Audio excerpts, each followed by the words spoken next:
And welcome back to Sonic Triple Trouble on the SEGA Game Gear. I am One Sheep yet again, and today, ladies and gentlemen, we are continuing onwards in Metal Junglera Zone, or Metal Junglera, or Metal Jungle. I don't know how the hell you pronounce this thing. And this is actually one of my favourite zones in the game. The soundtrack is pretty upbeat, it's a very neat area, and I'm actually quite fond of jungle levels in these Sonic games. It's not a level trope you see too often, but I do quite enjoy them. They always tend to be some of my favourite levels in these games.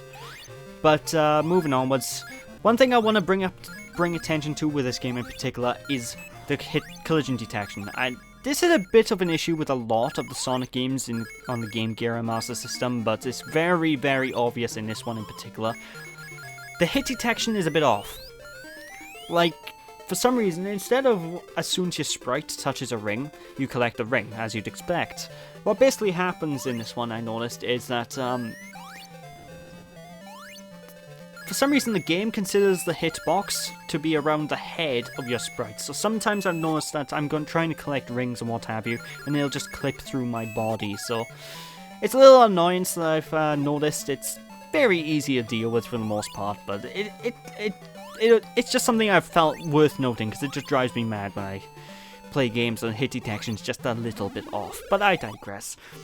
Go in here for the last Chaos Emerald, and now it's time to take care of Fang the Sniper for the last time. And this here is actually one of the hardest special stages. Well, it is the hardest special stage in the entire game. This special stage is frustratingly difficult if you don't know exactly what to do. And that's because so much trial and error, well, not so much trial and error, but it's so easy to mess the special stage up. Because you need to go at a relatively fast pace, as you'd expect. It's a Sonic game, la-di-da.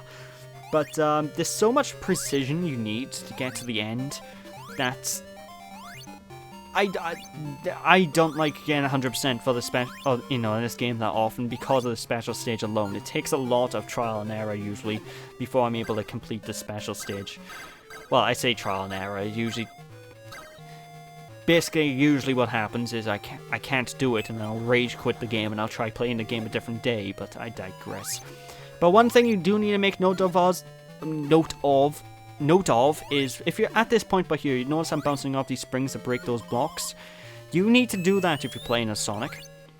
Even though Tails can fly, and Tails can actually cheese a lot of this special stage using his flight ability. I don't know how I did that double jump, by the way. That was what.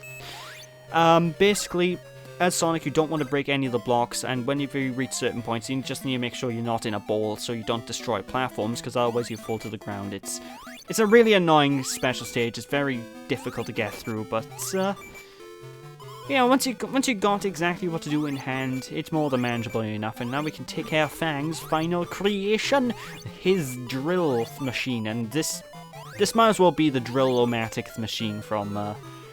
This might as well be the pathetic mobile from Sonic 2 that Eggman used in Emerald Hill, because it's about as effective. What he basically does is he flies from left to the screen, we jump at him, and every now and then he'll try to crush us into submission, but of course he's ultra slow, so we can just easily walk out of the way. It's really easy boss battle. You should not have any trouble with it. I never had any trouble with it myself.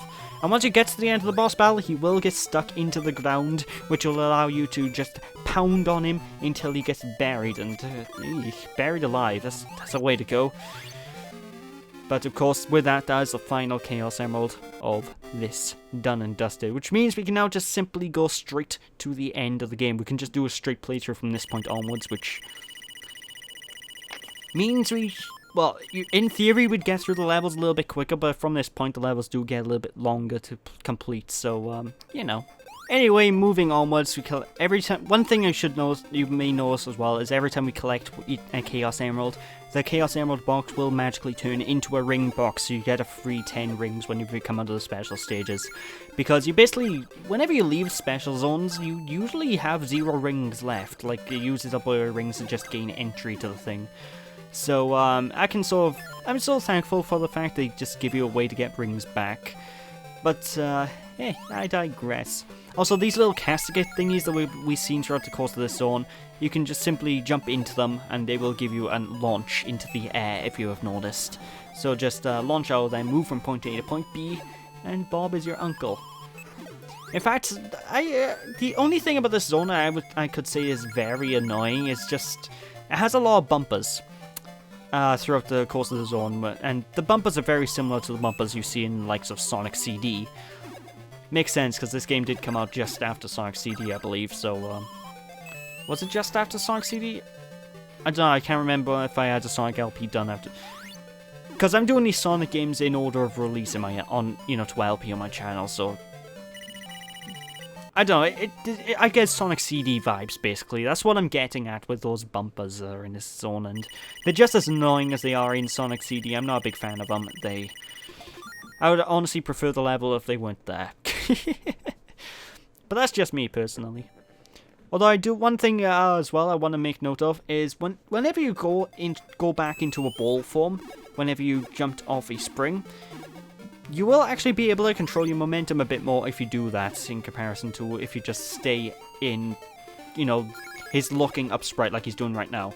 So if you go into a ball, curl into a ball, you just gain a little bit extra momentum, which I kind of enjoy.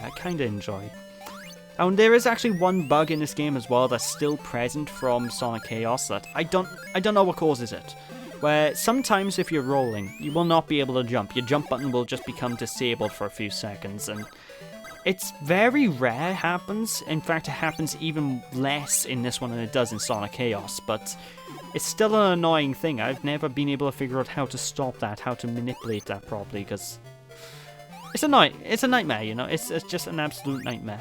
Also, these are spring shoes. I think they were in Chaos, but I can't remember. But basically, you can use them to bounce off the floor, then you jump off them whenever you're done in order to gain extra height. They are pretty cool stuff. I do quite like the spring shoes. They definitely add a bit of a spring to your step. Killing me now. Although I think this was an issue in Chaos as well, Sonic Chaos. The loops, I find them really finicky at times. Like, even though I'm positive I'm going as fast as I need to actually get around the loop, for some reason I do find it that sometimes I just stop halfway through. Like, Sonic just goes, "No, I don't want to do this. I can't do it. Mommy!" And I don't know what causes that either. I think you just legitimately need to be at absolute full pelt to go around the loops, which is a little annoying because I found myself way too often just stopping on a loop and just awkwardly fiddling with the controls in order to get the speed back up. The issue is even more apparent with Tails, because like I said, Tails is actually a great deal slower than Sonic. Well, he's not a great deal slower, but he is actually a little bit slower, so the issue is a lot more prevalent with Tails than it is with Sonic anyway. But anyway, moving onwards, boss battle time. This guy is a thing. What is this thing? I don't know how to explain it. But basically jump into its head until it explodes. It's easy, it doesn't really have any attacks to speak of. However, once you hit it until it's basically once it's exploding, it will start raining its own body from the heavens above. And what I recommend to try and dodge this attack is to go from either the left or the right side of the screen and spin dash out the way whenever you notice fireballs coming down from the forest forest. Anyway, moving onwards, hey, we meet Knuckles yet again doing his usual chuckle business, and oh god, the forest, why would you do that? You destroyed the entire jungle.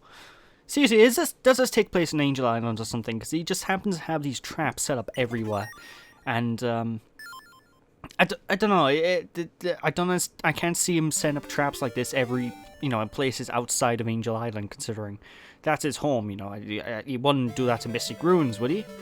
I don't know, and I digress. But anyway, now we have a snowboard. This is a Sonic exclusive power-up. Tails does not get that power in any way, shape, or form. And, it's pretty cool. It lets you slide down things. That's about it. It exists, therefore it is. And this zone here, Robotnik Winter, I'm kind of curious about one thing in regards to this, and I'm hoping someone in the comments could probably fill me in about this. In Japan, because his name is Dr. Eggman in Japan, and they don't really have the sort of Robotnik shindig that us in the Western countries are used to.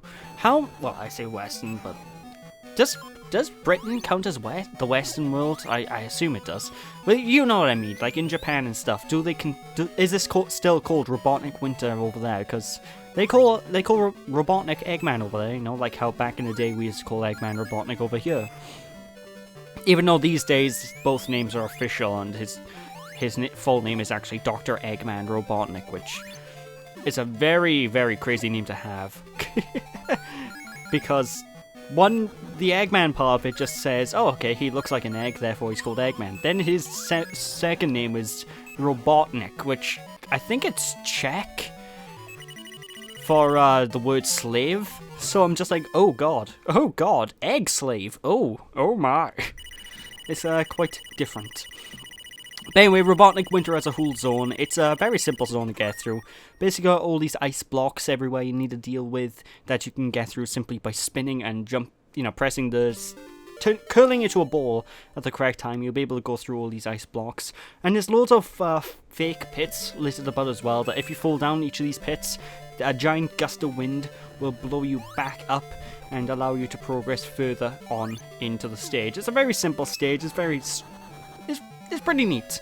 Although in Act 2, which is the arc we're currently in, because just in case you guys can't count, I've noticed there is one issue. There's one area where it's very difficult to find the correct way to go, and it took me so long to work this out when I was playing the game beforehand. This is the only stage that really gave me any maze-like trouble, apart from the final stage, which is actually an actual maze, because what you're meant to do is you're meant to actually get across up by here and spin jump through those blocks of ice.